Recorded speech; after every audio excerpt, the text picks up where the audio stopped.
High friends, welcome to Sam's kitchen. Friends, कालपासूनच म्हणजे 26 जूनपासून ना आषाढ महिना चालू झालेला आहे. आता आषाढ महिना चालू झाला म्हणल्यावर तळणीचे पदार्थ प्रत्येक घरात होतात, जसे की चकली, शंकरपाळी, पुऱ्या वगैरे बरेच तळणीचे पदार्थ लोक करत असतात. म्हणूनच आज आपण आहे ना स्पेशली आहे ना आषाढ महिन्यासाठी एक खास रेसिपी घेऊन आलो आहोत. ती आहे रवा मेथी पुरी. मस्त अशी टम्म फुगलेली आणि खुसखुशीत.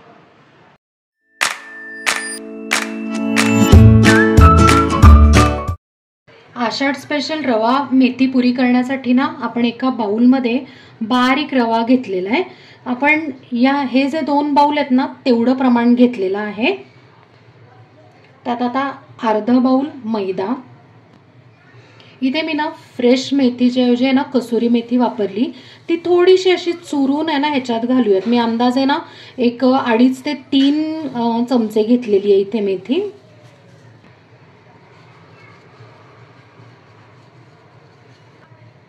1 ते 1.5 चमचा चिली फ्लेक्स, चवीप्रमाणे मीठ, अर्धा चमचा ओवा. तो पण ना असा हातावर आहे ना थोडासा क्रश करून घालूयात म्हणजे छान फ्लेवर येतो.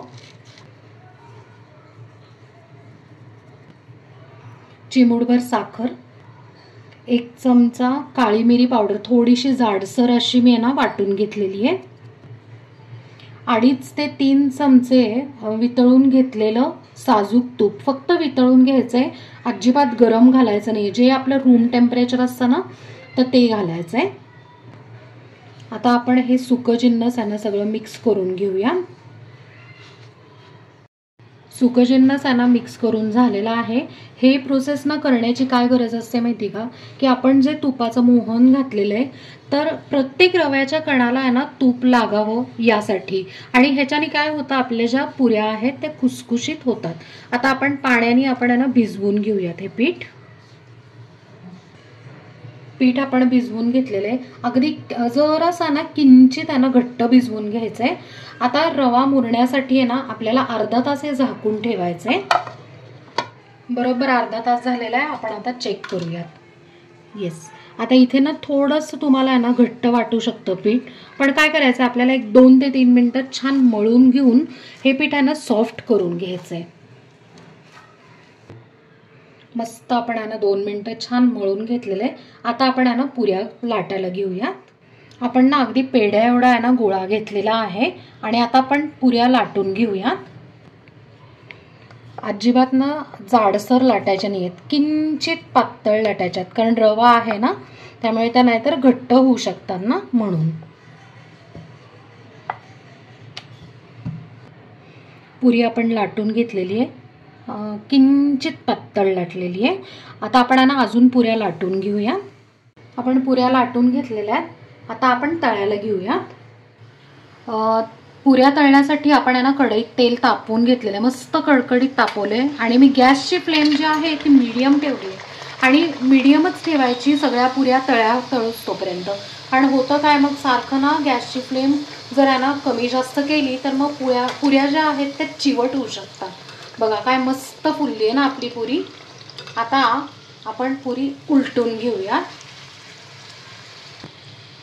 आता 30 सेकंद झालेत. आपण पुरी उलटून घेतली. इकडून आहे ना थोडासा गुलाबी कलर आलाय, दुसऱ्या साईडनी गुलाबी कलर आला की आपण पुरी काढूयात.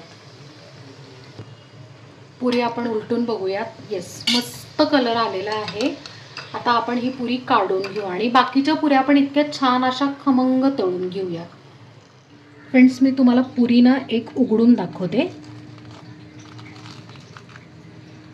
किती सुंदर अशी खस्ता एकदम खुसखुशीत झालेली आहे. फ्रेंड्स, आषाढ स्पेशल मस्त अशा खमंग खुसखुशीत आणि टम्म फुगलेल्या रवा मेथी पुरी तयार आहे. काय मंडळी, गरम गरम पुरी पाहिल्यावर तुम्हाला तोंडाला पाणी सुटलं असेल ना, या मग खायला. ही खुसखुशीत पुरी आहे ना मस्तपैकी आहे ना तुम्ही यांना टिफिन मध्ये सुद्धा देऊ शकता. पण मी तर म्हणते की ना गरम गरम करा आणि गरम गरम लगेच खा, त्याचा स्वाद वेगळाच येतो. सो नक्की ही रेसिपी करून बघा आणि मला कमेंटमध्ये सांगा. आपल्या चॅनलला सबस्क्राईब करा, लाईक करा, शेअर करा, कमेंट करा. थँक्यू.